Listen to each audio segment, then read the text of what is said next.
So why don't you tell me a little bit about why you founded Pet Living Wills? Well, David, I had a very difficult experience. As you can see from both Sophie over there and Joe, our horses live out here in a great pasture, and I invited my friend to board her horse with us because she lived in town. And the horses have grown older together, and she had a pretty old horse. And one day, the horse was down, and I looked at the horse and I knew it had colic. And I tried to call my friend, and I found out that she had gone hiking in the mountains.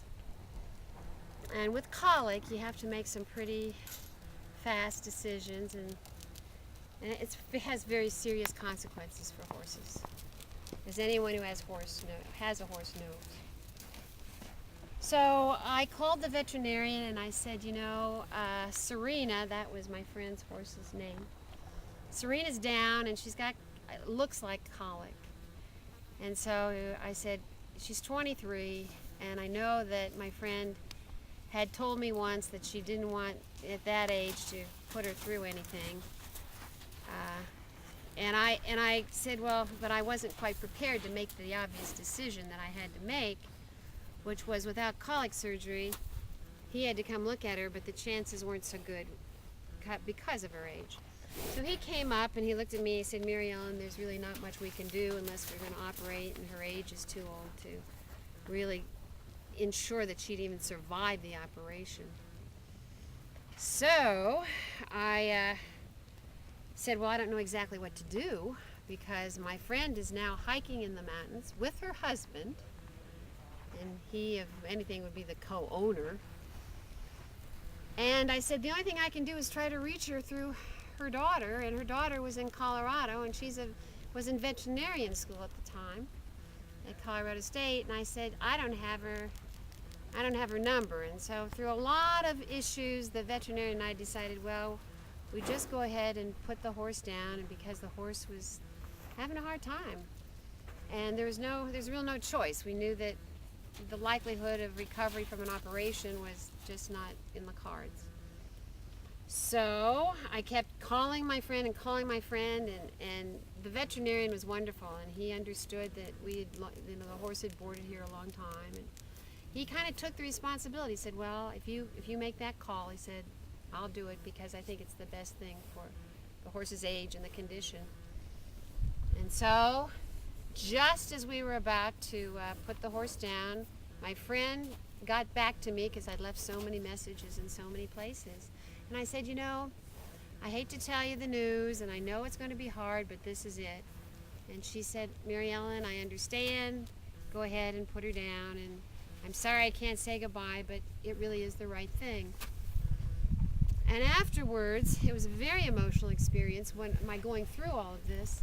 And afterwards, I said to my friend, if I had just had something that could kind of given me some official direction that I could have given to the veterinarian, and he and I could have come to the same conclusion, but knowing that it was your wish to have something done this way, it would have been a lot easier emotionally, I think, on us both. And she said, well, I suppose that's true. And so I started to think about it a while, and I talked to the veterinarian. I said, how often do you have to make these judgment calls on providing care without directly talking to the person who owns the animal? And he said, it's more and more the case that people go on vacation, they're out of the country, they board with us, or they board with people downtown, and they said, what they tend to do is just say, contact the veterinarian. But they haven't told us what that means. They just say, contact us, and then we're left making life and death decisions, or decisions about care that really involve significant resources. So that if a veterinarian is asked about the pet goat, he might say, if for that goat to be normal or have a normal life is going to require a very expensive operation, maybe $1,800, $2,000. And he said, as the veterinarian told me, he said, if it were up to me, I probably wouldn't have made that decision. But he said, oftentimes people do want to go ahead with that kind of expense because it's something they love. So I wrote up an article thinking about all of this and thinking about the fact that veterinarians are called on to do these things without any written instruction or advice or even consent. They make life and death decisions. They make healthcare decisions. And I thought, why don't we have something like a pet living will, just as we do for people in the hospital these days? Why don't we do that for the animals we love? And Equus published that article.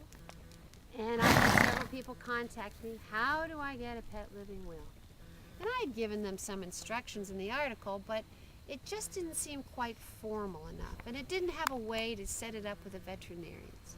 So when we decided, you, David, and Paul Gladden, to get together and try to make this happen for people, I felt really good about what we were doing.